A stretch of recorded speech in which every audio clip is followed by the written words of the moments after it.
The Pacers get it done. They end the losing streak, beating the Bulls in a dramatic game, a 21-point comeback for the Pacers. Everybody stepped up, mostly everybody, to a level that they needed to end this losing streak. Plus, Pacers Magic tonight. So much to get to on today's Locked On Pacers podcast. You are Locked On Pacers, your daily Indiana Pacers podcast, part of the Locked On Podcast Network, your team every day.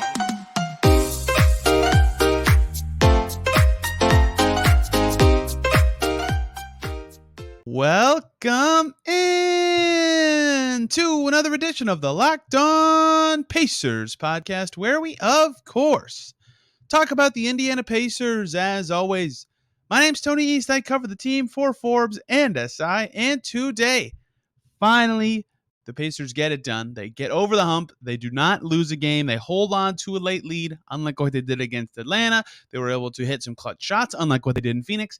And they get the win, the 7-game losing streak. And we'll talk all about Pacers Bulls, how the Pacers got it done, what it could mean for them going forward, the mentality shift from finally getting a win and staying ahead of the Bulls. Kind of an important opponent given how the standings look right now. We'll talk about the game, who played well, who stepped up and met the task at hand. And Pacers Magic tonight, back-to-back for the Pacers. Look at the Magic and what they've been doing since the Pacers played them last time. Quietly playing very well.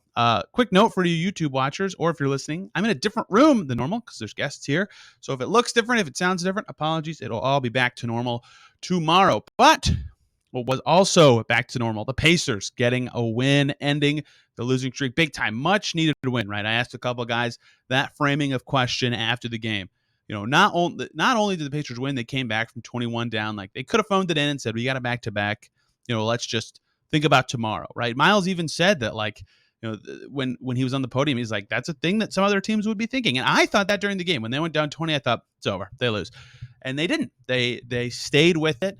They found a way to get it done. And that's really hard to do from a mental perspective, especially in a time like this without your best player. Credit to the Pacers for doing that. I thought they were dead in the water at that point.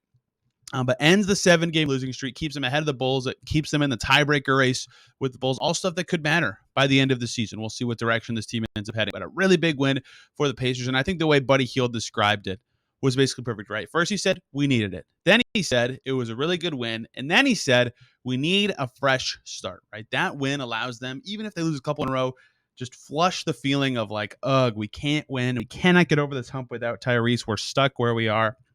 We need a win. They got it. They got that mental reset, even if they have some tough opponents coming up after Orlando. Right after their Sunday game, they have a bunch of days off, and Tyrese could be soon to return. So just getting that mental flip, I think, will be helpful for the Pacers in their coming games to potentially remain confident and looking like they did down the stretch of this game, because big picture, they needed the exact game like this, where guys step up and look like the players they were before the losing streak started, and do it against at least a decent team to get the win. Big picture, exactly what the Pacers need, even though it didn't look like they were going to get it, right? Looking at the game and talking about what happened, they're playing the right way early. I thought that was a good sign. In the first quarter, they had no turnovers. They led the Bulls with more offensive rebounds, right?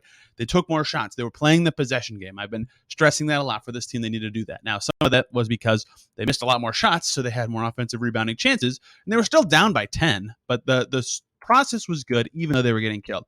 And they started playing a little better in the second quarter, right? Isaiah Jackson had some big blocks. Chris Duarte hit some big shots. You know, two guys that needed to step up were, even though they both fell apart and didn't, well, I guess Duarte's shot fell apart. Jackson didn't play that much the rest of the way. But the parts were there. They were kind of in it, down like 12-ish. Then the Bulls just started killing them. DeMar DeRozan was playing awesome. And they got the lead up to 21, Chicago did. It was 62-41 pretty late in the second quarter. And that's about when you think, you know, if they're up 20 at halftime, I mean, how do the Pacers, you know, mentally reset and say, we can do this, we can win this? That's a very hard thing to do against a team like this, especially when you've lost 7 in a row. But they had a very big 5-0 run to end the first half. 15 is manageable. They've come back from that before, you know, and so that they're down at that break. They were down 21, but they went into halftime with the right mentality, right? They said, we trust each other. The Bulls are on a back-to-back. We know how to play and beat these guys. We showed those stretches in the second quarter. We just were working on our defense. We can do this. And they came out in the second half and showed that, yes, they can do that. They were a much better team. Hardly even similar to the Pacers that we've seen on a lot of this losing streak on their road trip.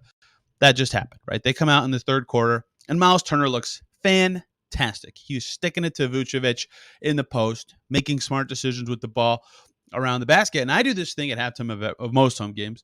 I walk 2 laps, 1 lap, 2 laps, whatever, around the level of our media seating to kind of think about like, okay, what do I think about the half? What do they need to change? What can they do better?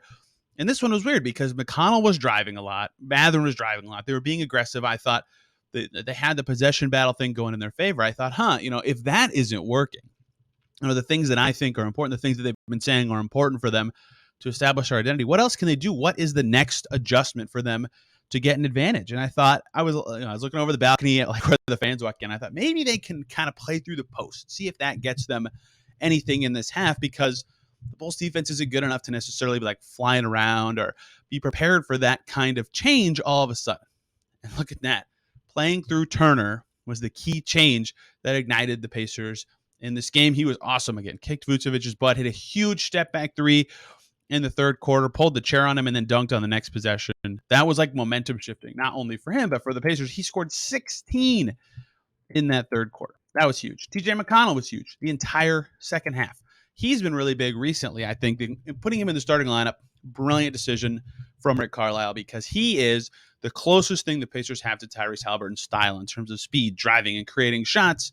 So with him in the starting lineup, guys can do better. He's ignited Buddy Hield. He ignited Turner in this game, and he himself is playing awesome. 20 points and 10 assists for TJ McConnell today. Was fantastic in the second half on both ends. Offensively, being the engine that keeps the offense flowing, and playing very good defense on Zach LaVine. He was really, really good in this game, and I think having him start has been good. He's a big energy guy for this team. He always has been. But I think for me, it's that he is the guy that lets them play closest, the identity that's allowed them to be good all season, and he showed that in the second half. So his third quarter in particular, as they were making this run, as Miles Turner was doing his damage, was fantastic. TJ McConnell in the third quarter, 7 points, 4 assists, 2 rebounds, 1 steal, +9, 3 for 3 from the field. So Turner deservedly gets headlines for that quarter. McConnell was equally good to me in stretches there. Buddy Hield hit some big shots in the in the early fourth. Kept the Pacers in it. They were flirting with a comeback. They got to down 3, and then they got to down 2, and then they were down 5 again. And then finally, someone has to take over. How about Bennedict Mathurin, who's had some awesome games recently? Moving him back to the bench has been a great decision. Fourth quarter, Bennedict Mathurin, 6 for 7, 15 points for the rookie in just the fourth quarter. He was fantastic. Bulls up late. Bennedict Mathurin, big time 3, gives the Pacers the lead back. Then the Bulls come down and score, tie the game. And how about Bennedict Mathurin again? TJ McConnell created the shot on a beautiful baseline drive, dishes it to McConnell in the lane, to Mathurin in the lane. He lays it up. Pacers back ahead. 5 huge points for the Pacers, 5 huge points for Mathurin. He's had some significant clutch performances in games, and he's not afraid of any moment. He's a very talented player, but this was like when the Pacers really need a win. Maybe it's just like I'm caught in the moment a little bit, but this was like a big clutch moment for him, to me, where he looked really engaged in the game. Carlisle said that afterwards as well. He had a spirited fourth quarter, and he got the shots to go down the stretch when it mattered to put the game away, get the Pacers over the hump. So they're down 108-107 with less than 90 seconds to go, and Bennedict Mathurin steps up and gets it done. And also massive in the fourth in that stretch, I mentioned TJ McConnell's defense on Zach LaVine. Aaron Nesmith's defense on DeRozan was so huge in this game. Nesmith was not fantastic on offense, but DeRozan in the fourth finally missed some shots, finally felt some pressure, and had to give the ball up. I think that was key, right? Even though he went 4 for 6, he couldn't just take every single shot like he was for much of the game and making everything. He had one earlier in the second half, DeRozan did. He shot it. Nesmith was about to block it. His arm was on the ball, and DeRozan double clutched and still hit it. Like he was just feeling it. So the fact that he felt some more pressure from Nesmith in the fourth quarter was also huge. Pacers get it done. They really, really needed that game. I think Rick Carlisle said after the game, he wasn't exactly sure on the stat, but it's one of 12 20-plus point comebacks in the NBA this season. And so the Pacers, who couldn't win a game at all, have an unbelievable second half. Tons of guys step up, and they beat the Bulls. They're back in the win column. The final score of that second half, 70-48. That is how you erase a 21-point lead. Kick some butt against a good team. So many guys to talk about in this game. The rotation was changed even beyond Andrew Nembhard being out. Several guys stepped up to their pre-Haliburton injury levels. There's a lot to get to on how the Pacers got this done. And can these guys repeat this? Because if they can stay at this level, the Pacers can win again before Tyrese Haliburton returns. Let's dive into all of those guys, see who did well, if it's repeatable, all sorts of that kind of thing. Before we do that, though, I would like to talk to you guys about FanDuel. The NFL playoffs are here, and we're really excited about our new sports betting partner for Locked On because they're the number one sportsbook in America, FanDuel. And if you're new to FanDuel, that's even better. They have so many great features that make betting on sports fun and easy. New customers join today and get started with $150 in free bets guaranteed when you place your first $5 bet. Just sign up straight on FanDuel.com/LockedOn. FanDuel has your favorite bets from money line to point spreads to player props. Plus, you can even combine your bets for a chance at a bigger payout with the same game parlay, all on an app that's safe, secure, and super easy to use. FanDuel, so football fans don't miss out. Place your first $5 bet to get a $150 in free bets, win or lose, at FanDuel.com/LockedOn. Make every moment count with FanDuel, the official sportsbook of the NFL.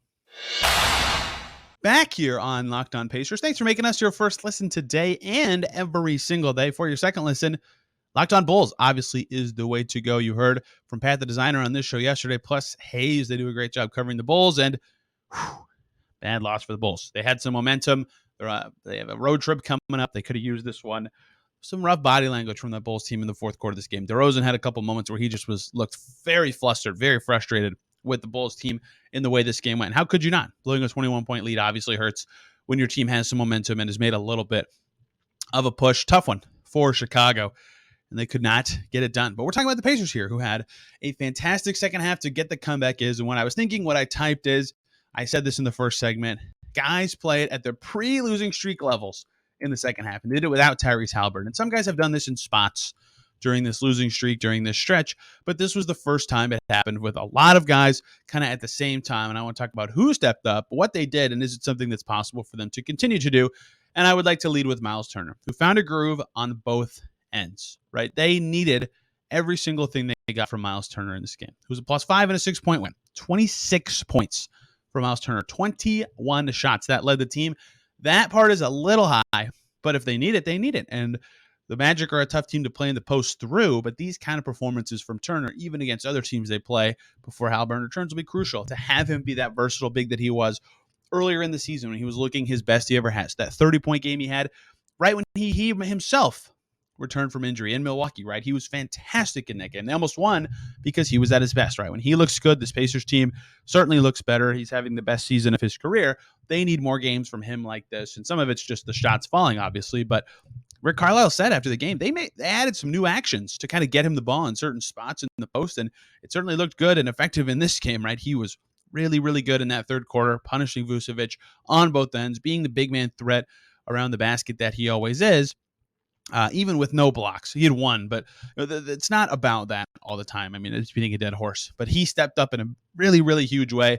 The Pacers needed it, and it wasn't not repeatable. Like, it's not like they can go to the post against every single team as a threat to change the game. Like, Vucevic is a little slow-footed. The Pacers weren't getting the shots they wanted the whole game. Let's try it this way. It worked. You can't do that against every team, but it is something that they can lean on as an option, potentially, to shake things up if things aren't going their way.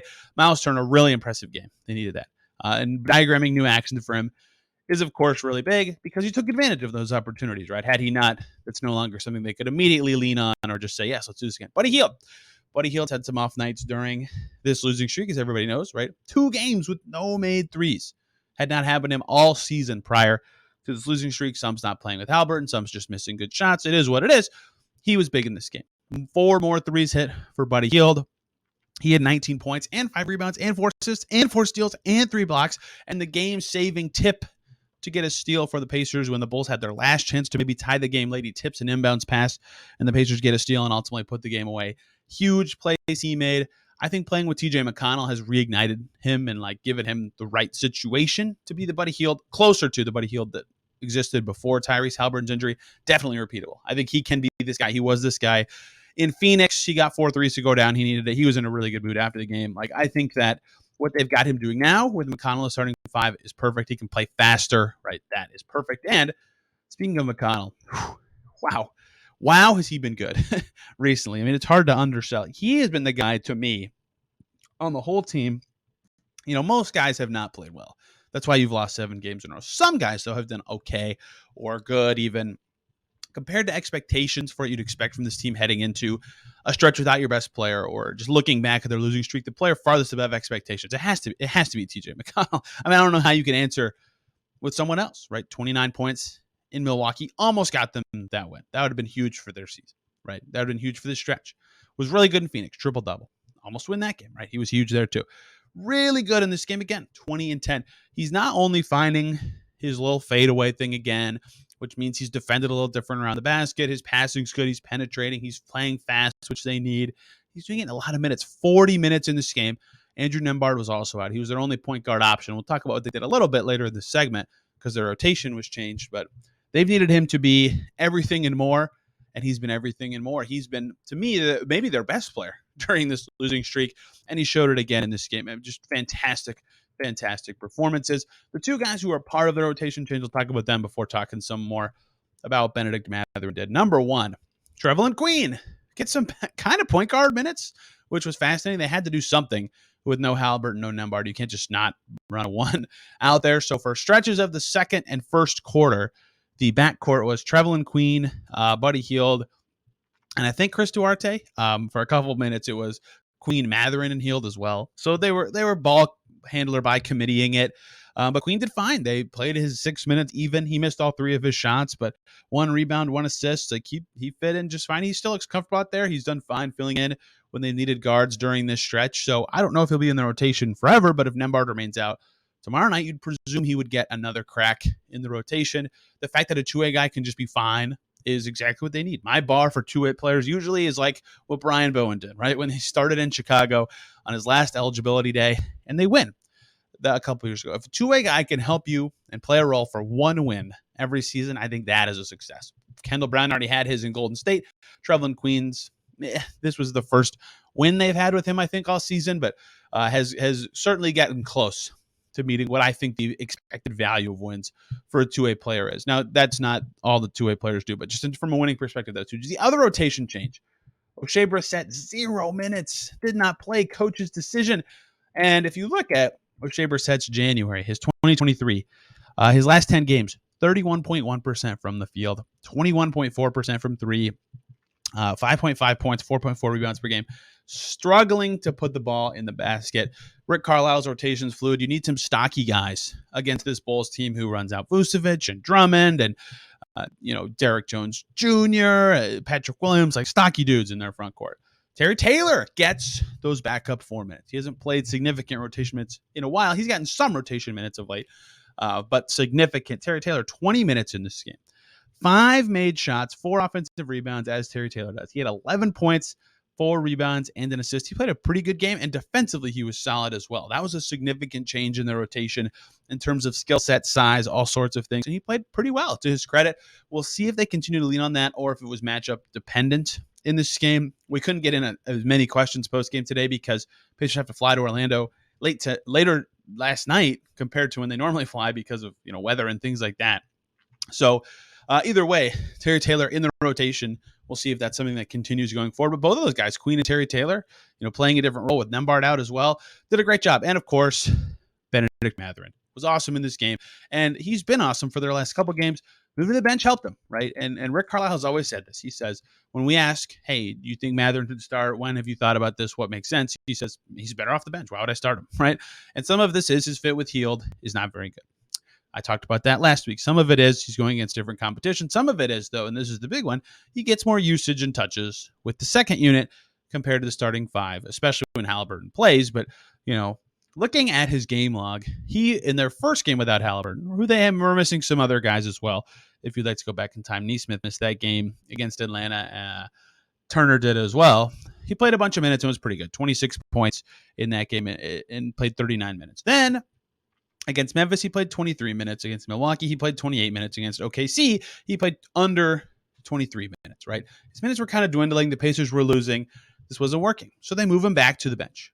And his scoring immediately goes from in the middle teens to 19 against Denver when he comes off the bench. He plays 31 and a half minutes and looks really good, 50% from the field, 23 points against Phoenix, and then 26 tonight and killer buckets down the stretch against the Bulls.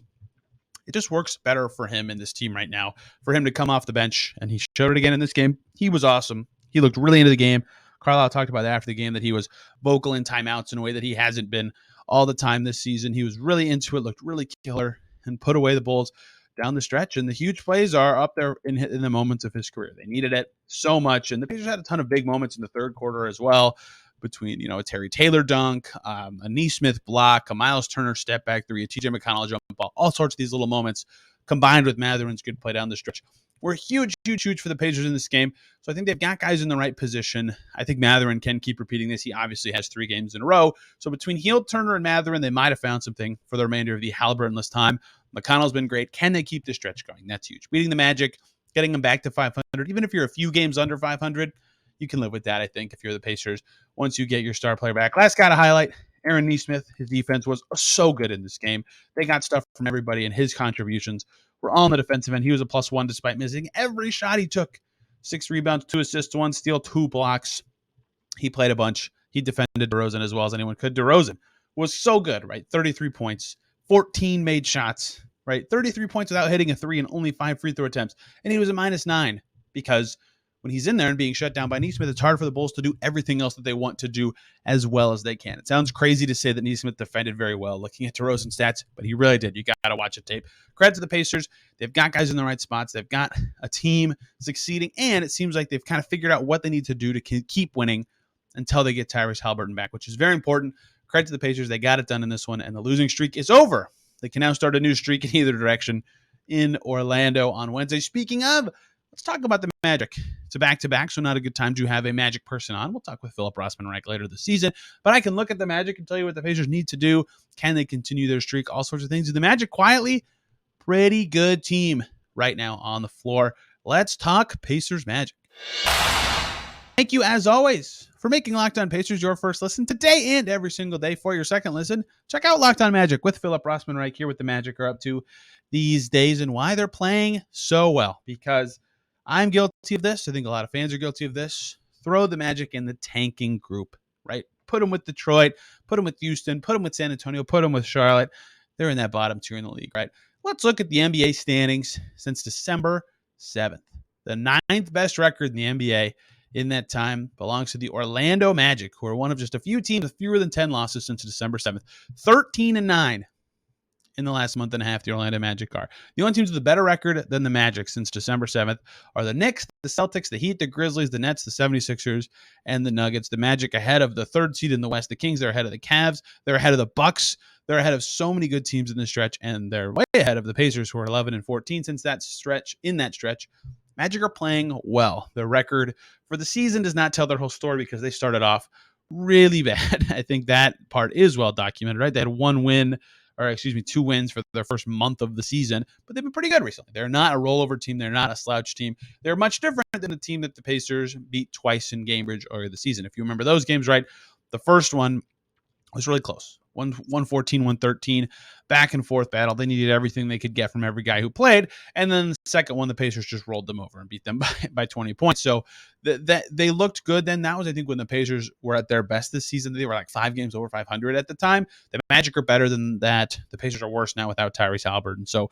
yes, they beat them twice. And, yes, the Magic's record isn't particularly awesome. In fact, their net rating on the season, 25th in offense, 24th in defense, doesn't look fantastic. And yet, they're better than their 18-29 suggests, because it took them forever to get it going, right? They had 5 wins on the entire season prior to that stretch that I've been talking about starting on December 7th. So they're much better than their record suggests. They figured it out later. They were a late bloomer this season. So what are they doing so well? How are they good? First of all, they're really fun to watch. If you haven't watched the Magic this year, please try to sneak in a way to get the Orlando Magic on your TV if you have the means to do so, because they start just this ginormous group of Bulls in there. Wendell Carter's in there. Franz Wagner's in there. There's so much size. Their guards are even big, right? They're just enormous. And that is very hard to play against for many reasons. It's either hard because it defends you well. The Celtics just found that out earlier this week. They only put up 98 on the Orlando Magic with Brown and Tatum available. They only put up 98 on the Magic. Banchero is huge. We'll finally get to see Banchero versus Mathurin,